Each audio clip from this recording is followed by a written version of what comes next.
Kamusta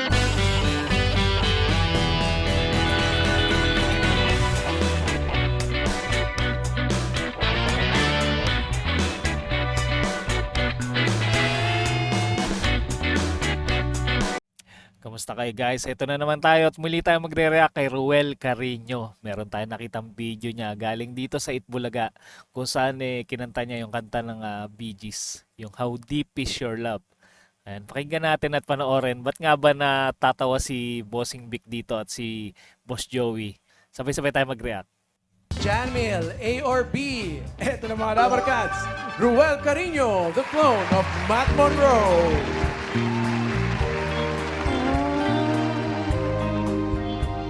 Papalseto si Ruel. I know your eyes in the morning sun. I feel you touch me in the pouring rain. And the Pwede rin pala siya kumanta ng mga kanta ng Bee Gees, no? moment that you wander far from me, I wanna feel you in my arms again. Napapasayaw sila Paulo.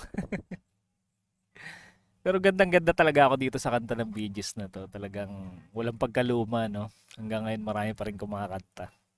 Ang gaganda ng mga kanta ng Bee Gees. And you come to me on a summer breeze, keep me warm in your love, then you softly leave. And it's me you need to show. Diba? Kaya niya rin magpalseto.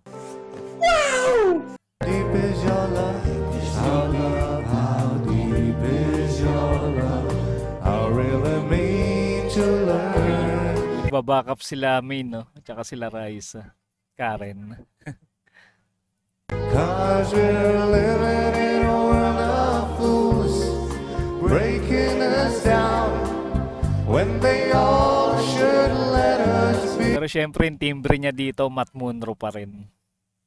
Talagang nandun na sa sistema niya, no? Sa boses niya yung boses ni Matt Monroe. Yung style.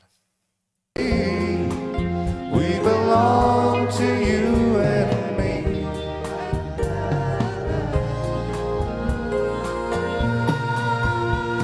How deep is your love? How deep is May nag-aalabarigib. Sino kaya yun?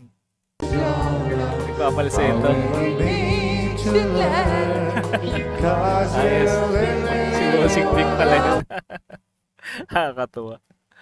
Pero dati kasi ginagaya na nila yan yung Bee Gees sa mga comedy movies nila, di ba?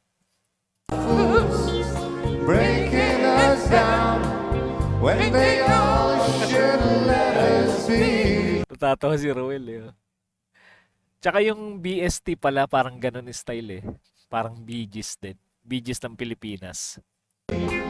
We belong to you and me. Tumirit pa na patapos. Nagkatawanan sila ni Ruel eh. Ang kulit eh. Ang ending nun, la pa rin eh. La. Nakakatuwa talaga to si Ruel, ano. Kaya-kaya niya sumakay sa mga biro ng mga host dun sa Itbulaga. At kitang-kita naman natin kung paano kinanta ni Ruel yung kanta ng Bee Gees at talaga na itawid niya. Hindi lang talaga siya pang Matt Monroe na kantahan. Kaya niya rin kumanta ng mga iba-ibang kanta at kaya niya rin itawid. Siyempre na merong boses pa rin ni Matt Monroe. And guys, sa mga mahilig sa ganitong klase reaction video at hindi pa nakasubscribe sa ating munting channel, mag-subscribe na kayo para ma-notify kayo sa mga susunod nating i-upload at mga reaction video. Comment nyo na rin kung meron kayong mga gustong gawin natin na reaction video. Babasahin ko yan isa-isa. Paano, hanggang dito na muna tayo. Kita-kits ulit tayo sa mga susunod pang reaction video.